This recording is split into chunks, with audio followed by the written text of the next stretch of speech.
Hello guys, good afternoon. So ngayon, ito yung product pitching natin sa report natin kay Sir Jonald. So ang napili ko or na-suggest ko na topic is yung modesty, which is modern, modest clothing. Combination siya na with hijab brand. So dito, ang nakikita ko kasing problema sa Palimbang is that majority sa atin dito is mga Muslim. So, ang problema is that kapag gusto natin tayo ng mga damit natin na para sa occasion at saka sa mga events, usually nag-order pa tayo sa Shopee, sa Lazada, which is nag-fail minsan kasi hindi natin siya nakita in actual, kung ano yung itsura niya sa personal. Tapos, kung tayo kasi dito ng mga tindahan na nagpo-produce ng product na kumpleto sa pangangailangan natin. Marami sa atin yung nag-order na rin sa ibang lugar, like sa Jensen's, Cotabato. So, naisip ko itong touristic is parang ito yung mag-offer ng affordable, affordable modest wear na stylish at saka high quality yung products niya para matugunan kung ano yung pangangailangan ng mga tao or ng mga Muslima dito sa Palimbang. Ano yung masabi? Okay yun. Agree din ako doon. So, para sa akin, kasi ang purpose niya po yun, yung mga taong gusto nila mabili ng actual, at least nakikita nila sa personal kung ano po yung product na gusto nila mabili. Tulad po ng mga hijab. At ako naman, ang masasabi ko, ang modestic is nagbibigay inspiration sa kababaihan na maging confident at confident identity. Tapos nakakasabay sila sa mga ngayon na modern Islamic modern fashion design. Kumbaga, naka-Muslima siya pero na siya.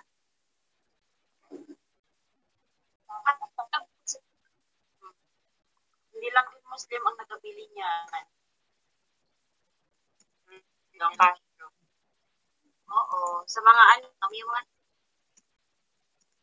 gamit na yung mga in-own modern fashion design. Linggo ng suot nila yung So, what about sa target market natin, guys?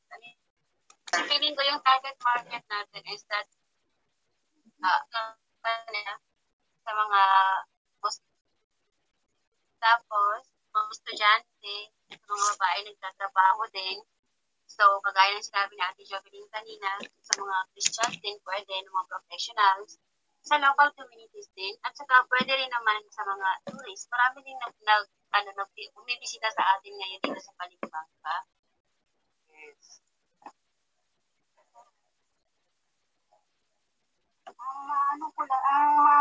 Dagdag ko lang dito sa budget funding. Budget funding is critical para maipakita ang valuability ng brand at makakahikayat ng partners and investors. Versus variable cost, yung pagrenta ng workspace, basic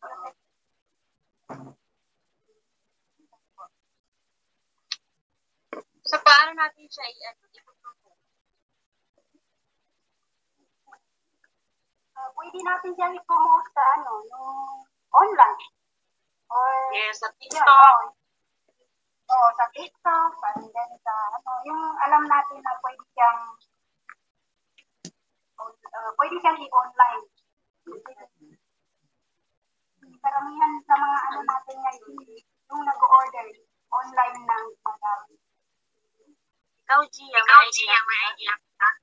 Pwede din siya i-live selling para makita nila kung paano siya, Oo. Ano yung experience niya? Oo. Tsaka makita kung ang size niya. Tapos pwede na namang ikaw yung mag-model doon. Maganda rin yung katawan mo, di ba? Ay, maliban doon sa hijab at saka, yung sa bayan. Di ba may mga accessories din para doon? Oo, tapos yung mga gloves, yung niqab, maraming nag-niqab ngayon, di ba? So, pwede tayong Mga pins, mag-gather ng mga ganong mga brooches. Guys, pwede tayong mag-innovate sa kuan, no? Yung sa innovation natin is pwede tayong mag-innovate sa yung couple good siya for lalaki, babae. Oo, pwede yun. Yan yung bagay sa mga skin tone ng mga namimili sa atin.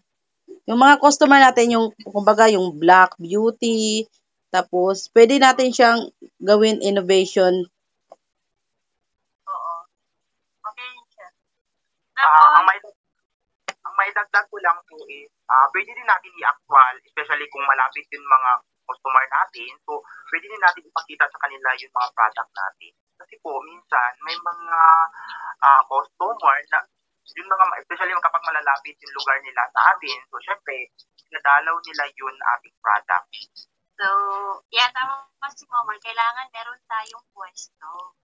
Oo. Meron tayong pwesto mismo na mag-o-offer ng products na ila-launch natin within the month. Dito, ang i-offer natin dito is yung stylish, affordable, high quality na products. Hijab, abaya, accessories, etc. Pero, baka may magtatanong bakit wala nga natin. So, since mag-launch pa naman tayo, bago pa, so magsisimula muna tayo sa mga babae. So, only yung then we will see. And doon yung papasok yung innovation natin. Oo. Tama.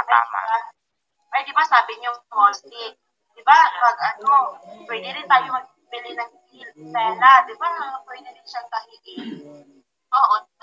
Yes, business kasi yun. Yung business kasi yung atin. Yung plan to open a small tailoring hub for local job creation. Okay, about sa key picture natin, may idea ka, Angie?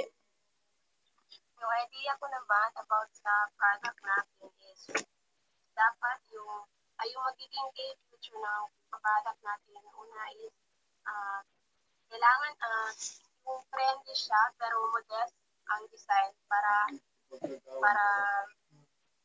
bagay siya sa iba't ibang age group. Tapos kailangan budget friendly ang price para mas accessible sa community natin. Kailangan din natin gumamit ng mga kailangan gagamit tayo ng comfortable at breathable na fabric para perfect siya kahit na mainit yung weather. Then, kailangan yung product natin is meron siyang yung magamit tayo ng kailangan meron tayong local quality dito sa atin. Made from palimbang. Tapos, Okay yun. Diba yung sabi ko, kailangan kung gusto may magpatahi, dapat sana may tailoring, diba? So, yung kapital pala natin, guys. Ikaw, Jaya, may ka? Siyempre, hindi naman tayo makaka-launch yung product kung wala yung kapital.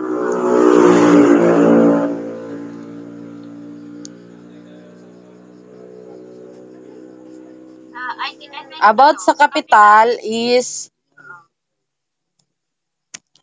malaki-laki ang gasto. Need natin ng malaking gasto. Around 50 to 100K.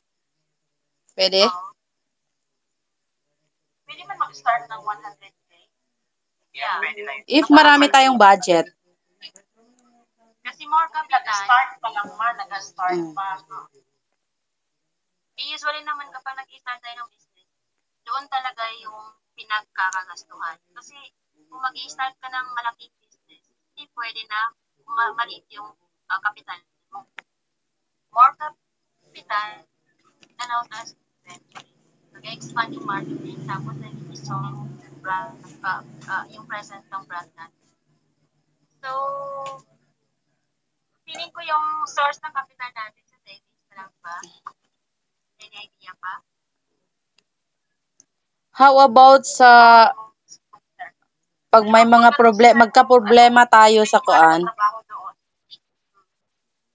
About good sa may mga problema, yung halimbawa, lahat naman ng business, 'di ba? May mga problema, competitors. May idea ka ba? Ana? Ana, may idea ka? About naman sa identified problem naman, dapat pinapakita nito kung paano nito masolusyon.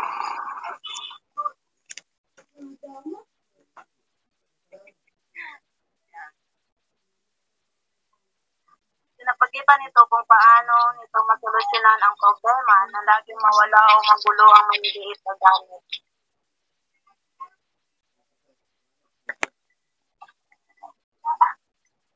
So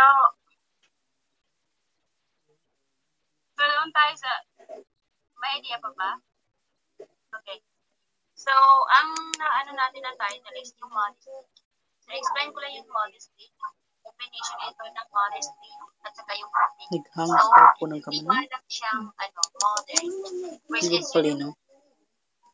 yun yung uso ngayon. So, pag narinig mo lang siya na modesty, parang wow. Diba? Masyado siyang classy. So, ang i-offer natin dito is kagaya ng suggestion kanina, mag-offer tayo ng unique at modern na design. Tapos, affordable yung pricing niya, high quality. Tapos, syempre, kailangan din na cultural relevance. Syempre, mga conservative tayo sa pag-ibang natin yung matatanda. Diba? Tapos, comfortable siya and stylish. Tapos, makikipag tayo, partnership din tayo sa community. Diba? Para mas lalakas yung Okay, Sasha. Sa long-term success natin, kasi need naman natin sa business natin na mag-improve, di ba? Gusto naman sa lahat naman natin ng business, gusto natin mag-improve yung business natin. Sa long-term success, any idea? Jovelyn? Yes, ang long-term goal is to mag-expand to nearby towns and build a strong online shop. Yung Modestic aims to be the leading modest fashion brand sa Balimbang. Oo. Yun lang ang idagdag.